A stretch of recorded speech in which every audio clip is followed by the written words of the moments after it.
Army join کرنے کے بعد آرمی میں اپنے یونٹ میں ہر چیز میں اسپورٹس میں اتنا ایکسل کرنے کے باوجود ان کی یہی کوشش تھی کہ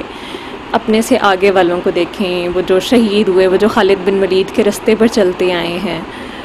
ان کی طرف دیکھیں، ان کے نقش قدم پہ چلیں۔ ایس ایس ٹی انہوں نے جوائن بھی اسی لیے کی تھی کہ ان کو شہادت کا بہت شوق تھا۔ مجھے یاد ہے ان کی ٹریننگ بہت مشکل تھی، تو ایک بار میں نے ان سے ایسے ہی پوچھا کہ اتنی مشکل ٹریننگ آپ کیوں کر رہے ہیں، تب کیا ملتا ہے، آخر میں تو بندہ وہی آفیسر رہ جاتا ہے نا۔ تو وہ مجھے آگے سے مسکرا کے کہتے ہیں کہ نہیں، کیا پتہ شہادت مجھے وہاں جا کے مل جائے جو مجھے سادہ آرمی میں کام کر کے نہیں مل رہی اب تک۔ اور وہ ایک چیز میں کبھی نہیں بھول سکتی، وہ جو ایک ان کا جذبہ تھا۔ اللہ ان کی شہادت کو قبول کرے۔ آپ کے ساتھ روٹین میں بات چیت ہوتی رہتی تھی فون پر دوران ڈیوٹی، اور عموماً کس طرح کی وہ آپ سے بات کرتے تھے؟ کچھ شیئر کرنا چاہیں گے اس میں؟ مجھ سے ان کی بات ہوتی رہتی تھی اور ہم لوگ ایک دوسرے سے آلموسٹ ہر طرح کی بات کر لیا کرتے تھے۔ مجھے یاد ہے ان کی جب بھی کوئی مس ہیپ ہو جانا، کوئی کیجویلٹیز ہو جانی ہارڈ ایریا میں، فرنٹ لائن پہ جتنے بھی مسئلے مسائل ہونے، انہوں نے ہمیشہ کال پہ مجھے بتانا اور ساتھ کہہ دینا کہ ماما بابا کو بھی مت بتانا، وہ پریشان ہو جائیں گے۔ لیکن ہمیشہ میں نے ان کو بڑا پریشان اور دکھی دیکھا جب ان کے کوئی جوان شہید ہو جایا کرتا تھا یا جب ان کی کیجویلٹیز ہو جایا کرتی تھی، تو وہ ہر چیز میں ایک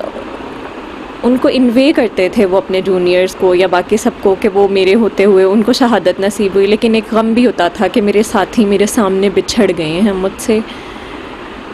تو یہ ان کا جو ایک مشکل ٹائم تھا ان کی جاب کا، یا یہ سارا جو ایرا ہوتا تھا، وہ ہمیشہ مجھ سے شیئر کیا کرتے تھے۔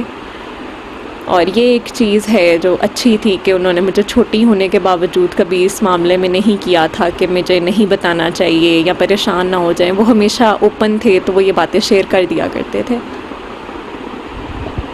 تو جب انہوں نے کمانڈو جوائن کی اور عملی آپریشن ایریا میں گئے، تقریباً 11 مہینے انہوں نے اسپینڈ کیا، تو آپ کی امی بتا رہی تھی کہ 80+ انہوں نے مار کے سر لڑے اور ماشاءاللہ اس میں کامیاب ونر بن کے واپس لوٹے۔ تو ان میں سے اگر کوئی تذکرہ کرنا چاہیں ان کی بہادری کا کارنامہ کہ کس طرح انہوں نے دشمن کو مارا، کوئی کبھی اس طرح انہوں نے آپ کے ساتھ شیئر کیا ہو تو جو آپ شیئر کرنا چاہیں ہمارے ساتھ؟ مجھے یاد ہے ایک بار میں نے ان سے پوچھا، افغانستان کے ہی کچھ دہشت گردوں کے خلاف ایک آپریشن کے لیے یہ آگے گئے تھے، اور جب یہ واپس آئے تو میں نے ان سے پوچھا کہ کتنی دہشت گردوں کو وہاں پہ مارا گیا، تو انہوں نے مجھے بتایا کہ تقریباً ہم لوگوں نے 15 سے 16 جو ہیں وہاں پر ان کے دہشت گرد پکڑے ہیں، اور اس کے بعد ہم نے ان کا ٹارچر وغیرہ اور وہ سارا کچھ۔ تو مجھے ایسے ہی خیال آیا کہ ایک انسانی جان کو مارنا یقیناً آسان کام نہیں ہے، چاہے وہ مسلمان ہو یا کافر ہو۔ تو میں نے ان سے پوچھا کہ بھائی مطلب کیسا لگتا ہے کہ جو بھی ہے سامنے والا ایک انسان ہے، اس کی اپنی زندگی ہے، اس کی اپنی فیملی ہے، تو اس کو مارتے ہوئے کبھی محسوس نہیں ہوا کسی قسم کا کوئی گلٹ یا کچھ بھی؟ تو وہ مجھے مسکرا کے آگے سے کہنے لگے کہ جب آپ کا اپنا ساتھی آپ کی گود میں جان دیتا ہے نا، تو اس ٹائم پہ آپ کو پتہ لگتا ہے کہ نہیں، دشمن کیا چیز ہے اور دوست کیا چیز ہے۔ اور پھر ہم تو اللہ کا کلمہ پڑھ کے، نعرہ تکبیر پڑھ کے تلوار اور بندوق اٹھاتے ہیں، تو ہمیں کیسے ایک گلٹ محسوس ہوگا کہ ہم ایک کافر کو مار رہے ہیں جو ہمارے کلمے کے خلاف کھڑا ہے وہاں پر۔ تو یہ انہوں نے ایک بار مجھ سے شیئر کیا تھا، اور یہ ایک بڑی اچھی میموری تھی ان کی۔ اس کے علاوہ ان کی شہادت کے بعد بہت سارے لوگوں سے ملاقات ہوئی جو بتاتے رہے کہ ان کا آخری معرکہ کیسا تھا۔ جس دن ان کی شہادت ہوئی اس رات جانے سے تقریباً 4-5 گھنٹے پہلے بھی ہماری فون پر بات ہو رہی تھی، اور اس ٹائم پر وہ مجھے بتا بھی رہے تھے کہ یہ میرا آپریشن نہیں ہے، لیکن مجھے بلوا لیا گیا تو میں وہاں سے ہو کر پھر آتا ہوں، اور پھر میں انشاءاللہ چھٹی پر گھر آؤں گا۔ اور ان کے جانے کے بعد ایک سپاہی سے اسی طرح میری ملاقات ہوئی، اور انہوں نے بتایا کہ میں ان کے ساتھ زخمی ہوا تھا اور مجھے 10 سے زیادہ گولیاں لگیں، لیکن اللہ کا حکم دیکھیے کہ ان کو 2 گولیوں پر شہادت نصیب ہو گئی، اور مجھے 10 کے بعد بھی شہادت نصیب نہیں ہوئی۔ تو میں نے ان سے پوچھا کہ وہ آخری وقت کیسا تھا، تو وہ مجھے بتانے لگے کہ مجھے اتنا یاد ہے کہ جب ہم اٹیک ہو گیا، ہم گھیرے گئے ہر طرف سے، تو جو دشمنوں کا کمانڈر تھا اس نے اناؤنس کیا کہ کیپٹن اتنی دور سے آئے ہو تو ہتھیار یہاں پہ پھینک دو تو ہم تمہیں جانے دیں گے. تو آگے سے سر مسکرا کے کہتے ہیں کہ میں اتنی دور سے اگر ہتھیار ہی پھینکنے آیا ہوں تو پھر کیا ہی بات ہے میری اتنی دور سے آنے پر. اور کہتے ہیں کہ وہ ان کی جو بات تھی، وہ ان کے جو الفاظ تھے، اس نے ہماری روح پر ایک بار لرزہ طاری کر دیا کہ وہ کس جنون کے ساتھ یہاں پر آئیں گے اور یہ دشمن ہم سے یہاں کیسے بچ کے جائے گا. اور وہ ایک ان کے جانے کے بعد مجھے ان کی ایک بہت بڑا، میں کہتی ہوں، دلیری کا انجام تھا ان کی شہادت، جو ہمیں پتہ چلا تھا. تو بھائی جب چھٹی آتے تھے تو آپ کے ساتھ کس طرح کے وہ ٹائم سپینڈ کرتے تھے، اور آپ نے کبھی بھائی سے کوئی فرمائش کی ہو چھوٹی بہن ہونے کے ناطے، اور ان کی اس حوالے سے کیا ہوتی تھی اپنا کوشش کہ میری بہن جو بھی خواہش کرے میں اس کی پوری کروں؟ تو کبھی آپ نے اسپیشلی بھی بھائی سے فرمائش کی ہو؟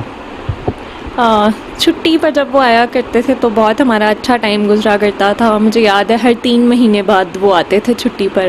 اور جب مجھے لگنا نا کہ اب 3 ماہ پورے ہونے لگے ہیں تو میں نے ان کو کہنا شروع کر دینا کہ اب 3 ماہ ہونے لگے ہیں، اور انہوں نے پہلے ہی ہنسنا کہ ابھی ٹائم ہوا بھی نہیں ہے اور تمہیں پہلے ہی یاد آ گیا کہ میری چھٹی آ رہی ہے. اور فرمائش ہر طرح کی میں انہی سے کیا کرتی تھی، یہاں تک کہ میرا جب میٹرک کا رزلٹ آیا تو انہوں نے مجھ سے وعدہ کیا کہ اگر ایک سرٹن پرسنٹیج سے زیادہ تمہارے نمبر آئے تو میں گھر آؤں گا، اور وہ میں چھٹی کے علاوہ آؤں گا، ایمرجنسی چھٹی لے کر. تو مجھے لگا وہ مذاق کر رہے ہیں، لیکن جب میرا رزلٹ آیا تو میں نے سب سے پہلی کال انہیں کی، اور وہ میٹنگ میں تھے اور انہوں نے میری کال اٹینڈ کر کے پوچھا خیریت ہے، تو میں نے انہیں بولا میرا رزلٹ آیا اور آپ نے وعدہ کیا تھا. اور اس ٹائم پہ وہ بہاولپور میں پوسٹڈ تھے اور رمضان تھا، اور وہ اس گرمی کے روزے میں بہاولپور سے وہ چلے اور وہ راتوں رات گھر واقعی میں آ گئے، اور اگلے دن وہ افطار کر کے واپس چلے گئے، صرف اس لیے کہ میں نے اپنی بہن سے وعدہ کیا تھا تو مجھے ضرور جانا ہے.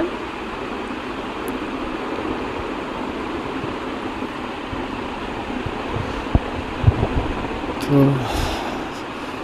آپ بھائی کو کتنا مس کرتی ہیں؟ کیا کبھی سوچا تھا کہ بھائی کے بغیر بھی زندگی ہوگی، جینا پڑے گا ہمیں؟ کہیں نہ کہیں ان کی باتوں سے مجھے تھا کہ جتنی انہوں نے دعائیں اور جتنی محنت کی ہے، شاید ان کی زندگی میں اللہ انہیں یہ موقع نصیب کرے کہ ان کو یہ رتبہ عطا ہو، مگر یہ نہیں سوچا تھا کہ اتنا جلدی یہ وقت آئے گا.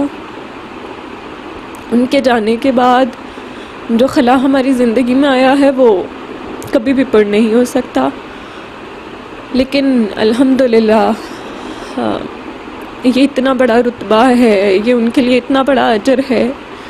کہ ہم اللہ سے کبھی شکایت نہیں کر سکتے. اور مجھے یاد ہے وہ کیپٹن روح اللہ کو بہت آئیڈیلائز کیا کرتے تھے. کمانڈو کورس کرنے کے بعد جب ان کی پہلی پوسٹنگ آئی تو وہ پشاور میں تھے، تو انہوں نے اپنا ہولڈ جو تھا وہ ٹیک اوور کرنا تھا کیپٹن روح اللہ شہید سے. تو ان کا وہ جو 3 ماہ کا عرصہ ساتھ گزرا، جس میں انہوں نے ان کو ٹرین کیا، علاقہ سمجھایا، وہاں کے آپریشنز میں ساتھ لیڈ کیا، وہ سارا وقت ان کی زبان پر صرف ایک ہی نام ہوتا تھا، روح اللہ سر، یہ روح اللہ سر وہ. اور کچھ عرصے بعد ہی جب خبر آئی کہ ان کی شہادت ہو گئی ہے، تب ایک بہت بڑا چینج تھا جو میں نے بھائی کی زندگی میں دیکھا. ایک بہت الگ جنون